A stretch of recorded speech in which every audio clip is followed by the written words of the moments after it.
Given all the talk about inflation recently and all the inflation that we're seeing, we thought it'd be a good idea to give our investors and clients sort of the Palmer Square house view on interest rates and inflation.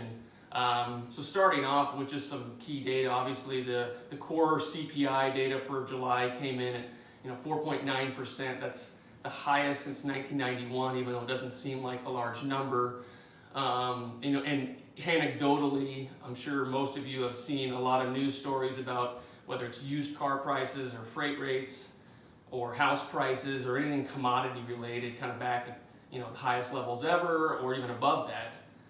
So clearly there's a lot of inflation out there. The only real question is, how much is temporary or transitory and how much is structural? I think our view is that a lot of it is transitory for sure. Used car prices are not likely to stay where they are forever, for sure. Commodities in general are transitory. As high prices bring on more supply, those likely to come back lower. But in general, though, we do see a lot of structural inflation out there. Just going down the list, house prices are likely to stay high until there's enough supply to bring them lower, and it just takes a long time for that to happen.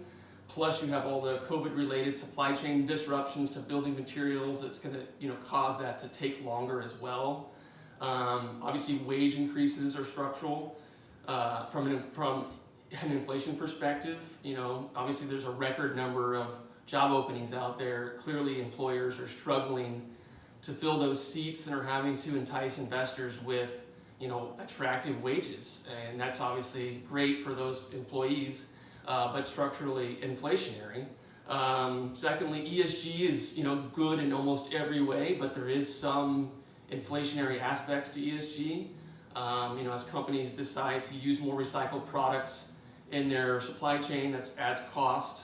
And some consumer preferences change. Some consumers are willing to spend more on products given if it has a lower environmental impact. So great in every way, but there is some inflationary aspects there. But probably last but most importantly is extremely loose fiscal policy and monetary policy. Obviously, there's been billions upon billions of fiscal stimulus, most of which for very good reason because of the pandemic, but more to come, seemingly at least.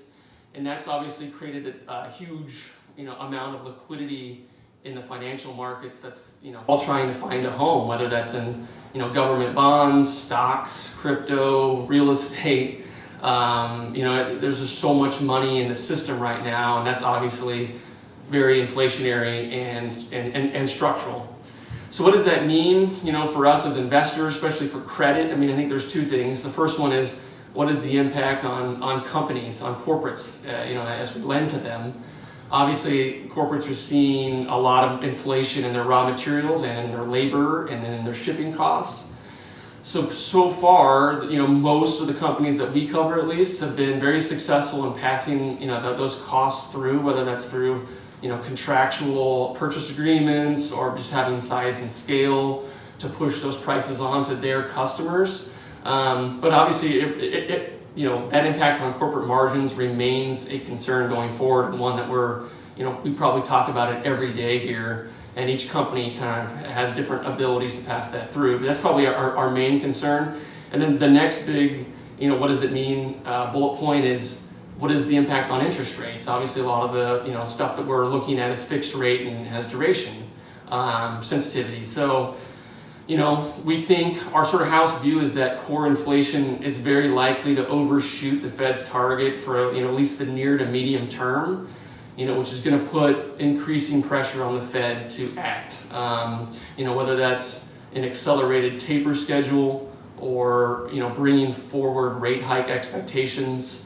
We do think that there's above average risk that the Fed might be forced to act sooner than the market's currently pricing in, which when you see the 10-year Treasury at 1.3%, down off the highs of 1.7 earlier this year, we just think that the risk of higher rates is very elevated right now, and obviously that kind of lends you to sort of focusing more on shorter duration products, floating rate stuff like bank loans, CLOs, etc. So that's kind of our house view on rates and inflation. Obviously pretty cautious on interest rates in general is probably the long story short. But yeah, thanks for listening.